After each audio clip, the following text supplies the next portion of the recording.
할렐루야. 우리 함께 사도신경으로 우리 신앙 고백하시면서 주님 앞에 나아가겠습니다.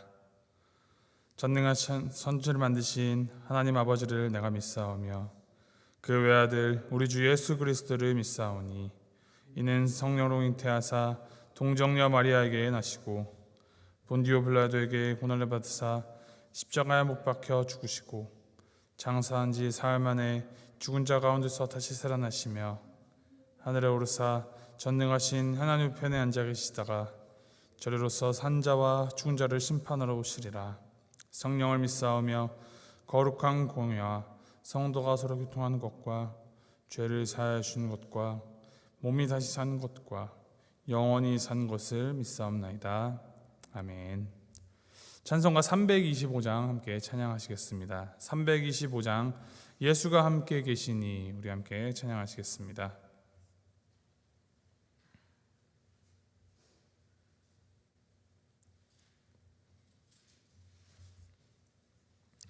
325장 예수가 함께 계시니 함께 찬양합니다.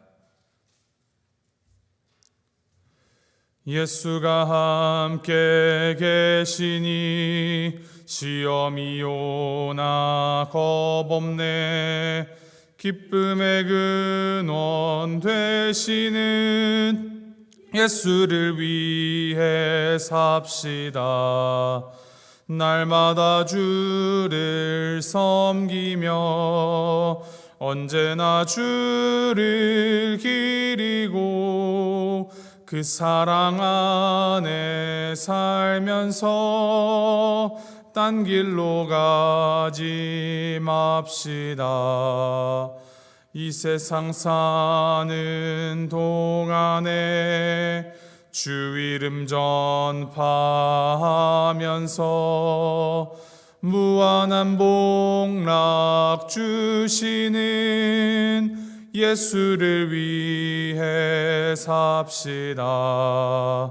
날마다 주를 섬기며 언제나 주를 기리고 그 사랑 안에 살면서 딴 길로 가지 맙시다. 이 세상 친구 없어도 예수는 나의 친구니 불의한 일을 버리고 예수를 위해 삽시다. 날마다 주를 섬기며 언제나 주를 기리고 그 사랑 안에 살면서 딴 길로 가지 맙시다. 주께서 심판하실 때 잘했다 칭찬하리니 이러한 상급 받도록 예수를 위해 삽시다. 날마다 주를 섬기며 언제나 주를 기리고 그 사랑 안에 살면서 딴 길로 가지 맙시다. 아멘. 하나님께서 오늘 우리에게 주신 말씀 사무엘하 4장 1절에서부터 12절까지 말씀입니다. 사무엘하 4장 1절부터 12절까지 말씀 우리 함께 교독하시겠습니다. 사무엘하 4장 1절부터 12절까지 말씀 제가 1절 먼저 읽도록 하겠습니다. 사울의 아들 이스보셋은 아브넬이 헤브론에서 죽었다 함을 듣고 손에 맥이 풀렸고 온 이스라엘이 놀라니라.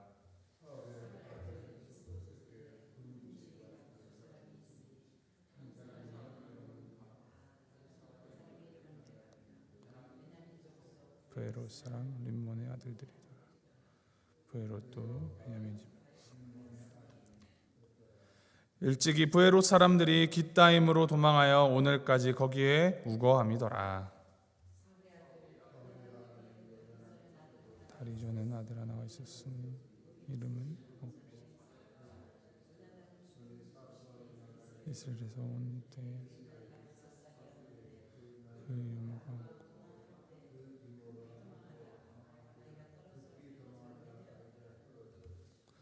부에롯 사람 림몬의 아들 레갑과 바하나가 길을 떠나 볕이 쬐을 때 즈음에 이스보셋의 집에 이르니 마침 그가 침상에서 낮잠을 자는지라.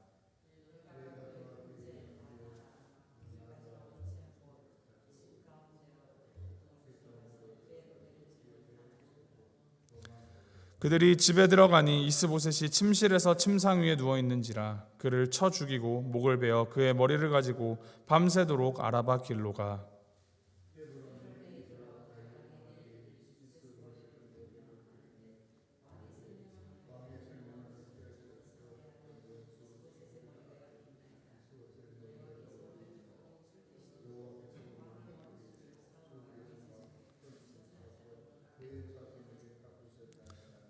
다윗이 부에롯 사람 림몬의 아들 레갑과 그의 형제 바하나에게 대답하여 그들에게 이르되 내 생명을 여러 환난 가운데서 건지신 여호와께서 살아계심을 두고 맹세하노니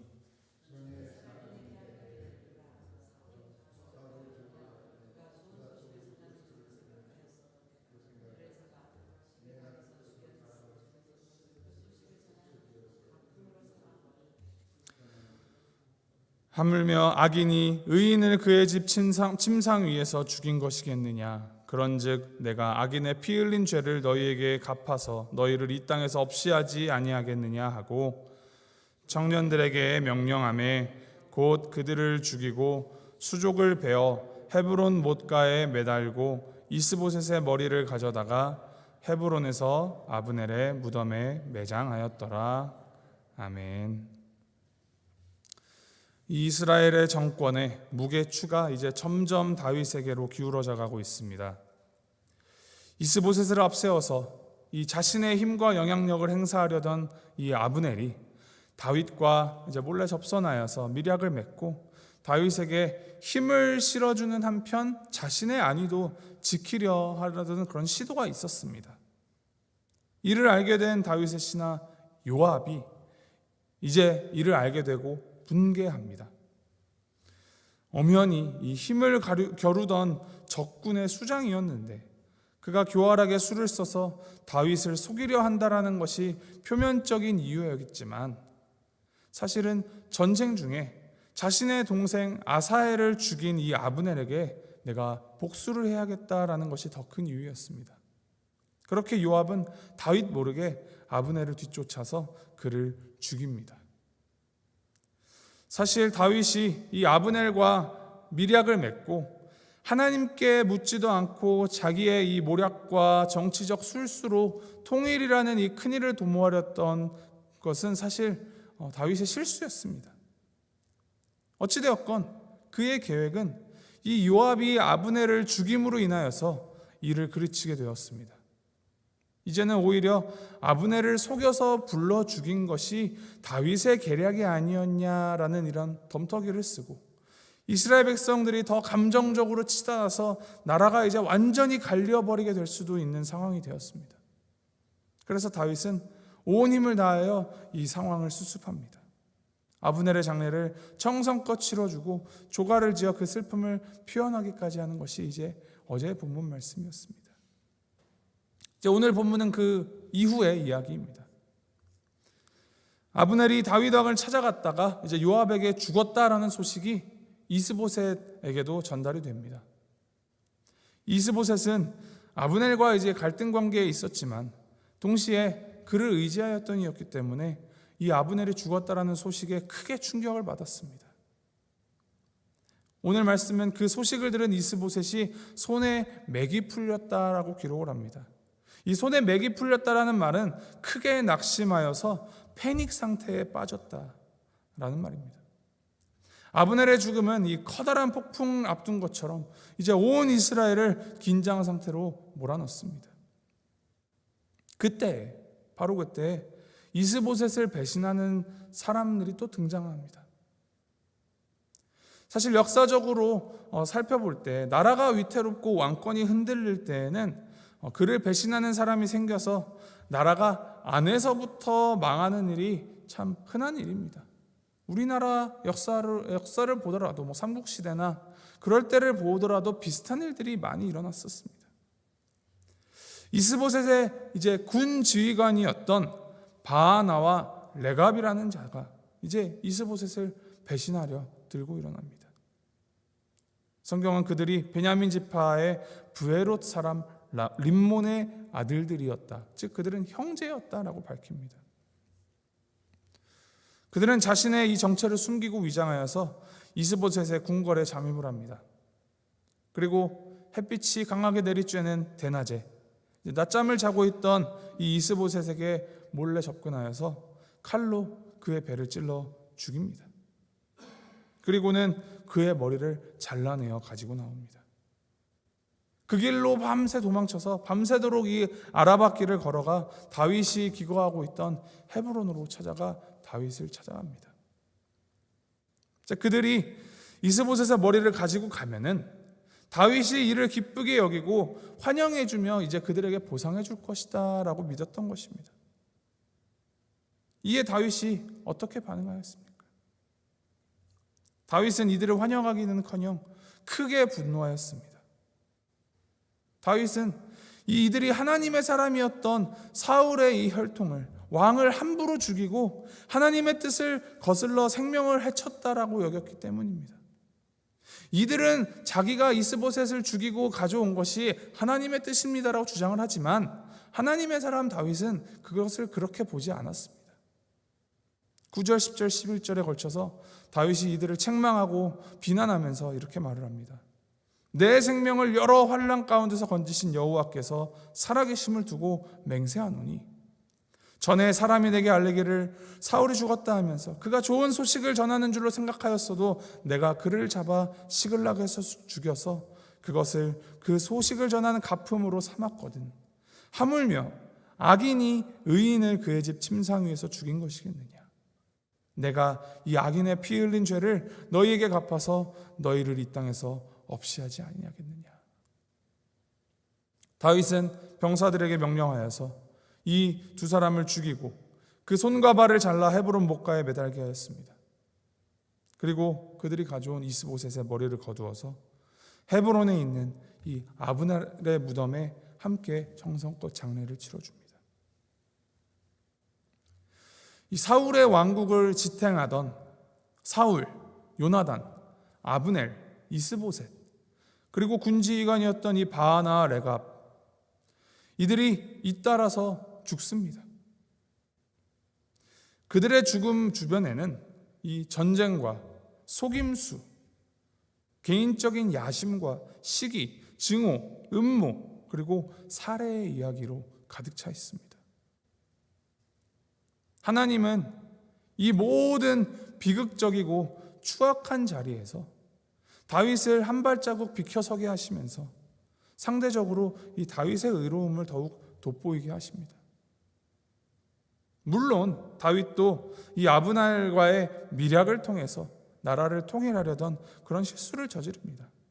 그러나 하나님의 뜻을 생각하지 않고 이 정치적인 음모를 통하여서 이를 해결하려고 했던 그의 시도는 보기 좋게 실패합니다.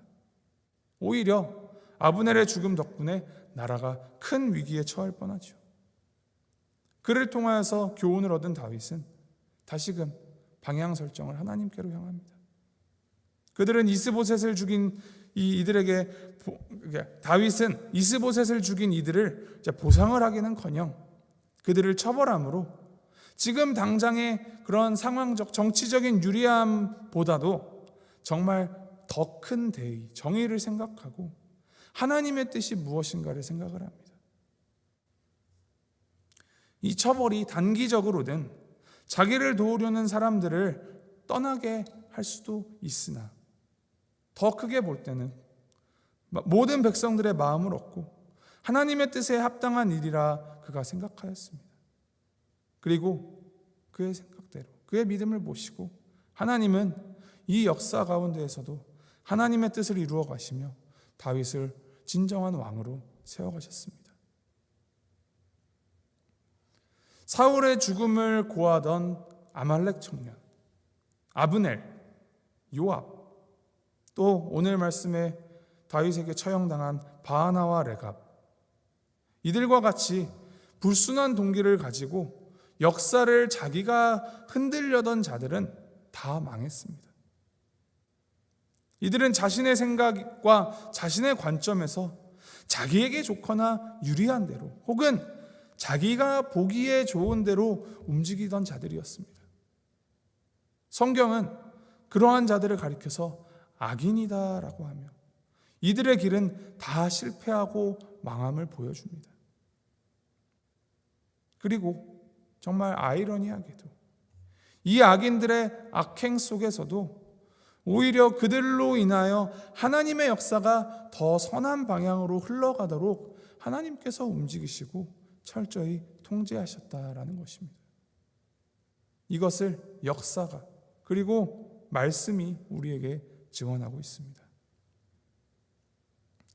결국 우리가 기억해야 할 것은, 우리가 붙들어야 할 것은 우리가 어떠한 관점으로 무엇을 위하여 살아가야 할까? 당장 나의 유익이나 나의 기준이 아닌 하나님의 뜻을 따라, 이 하나님의 인도하심을 따라 하나님의 의와 사랑을 추구하며 살아가야 한다라는 귀한 가르침입니다. 하나님의 그 바른 길, 이웃을 사랑하는 길을 걸어갈 때 우리 하나님께서 우리와 함께 하시고 우리의 인생을 책임져 주실 것이며, 또 그것을 믿으며 우리의 그러한 살아가는 믿음의 삶 조각조각을 모으시면서 선을 이루어 가시는 우리 하나님을 신뢰하며 살아가는 것이 믿음으로 살아가는 의인의 삶입니다. 이를 기억하시면서 오늘 하루 우리의 삶, 주님 안에 온전히 거하며 주님을 바로 믿는 의인답게 살아가며 이 선을 이루어 가시는 하나님에게 사용받는, 하나님의 나라를 이루는데 사용받는 우리 모두의 하루의 삶이 되기를 주님의 이름으로 소망하고 축복합니다. 우리 함께 기도하시겠습니다. 하나님 아버지, 오늘 말씀을 통하여서 우리 삶의 방향은 오직 하나님께서 인도하시며 인생의 형통함은 나의 기준이 아닌 하나님과 함께하는 삶으로 보여짐을 배우게 하시니 주님 감사드립니다. 우리의 생각보다, 우리의 기도보다 더 크게 역사하시며 가장 선한 길로 인도하여 주시는 우리 하나님, 우리의 삶의 그 모든 것이 하나님의 은혜이며 우리의 모든 걸음과 호흡 하나하나가 하나님께서 함께 계신 증거라는 사실을 우리가 언제나 잊지 않도록 주님 도와주시옵소서. 하나님, 우리의 인생이 우리의 계획대로, 우리의 바람대로 이루기 위하여서 하나님의 도우심을 구하는 것이 아니라 하나님의 그 뜻과 계획 가운데 우리의 삶이 쓰임받기를 바라고 기도하며 주님의 손안에 붙들려서 살아가는 우리의 매일매일의 생활이 되게 하여 주시옵소서. 평생토록 주만 섬기며 주님을 따르는 믿음의 의인의 삶을 살아가는 우리 인생이 되게 하여 주시옵소서. 감사드리며 이 모든 말씀 우리 주 예수 그리스도의 이름으로 기도합니다. 아멘. 하늘에 계신 우리 아버지여, 이름이 거룩히 여김을 받으시오며 나라의 마옵시며 뜻이 하늘에서 이룬 것 같이 땅에서도 이루어지이다. 오늘날 우리에게 일용할 양식을 주옵시고 우리가 우리에게 죄 지은 자를 사하여 준 것 같이 우리의 죄를 사하여 주옵시고 우리를 시험에 들게 하지 마옵시고 다만 악에서 구하옵소서. 대개 나라와 권세와 영광이 아버지께 영원히 있사옵나이다. 아멘.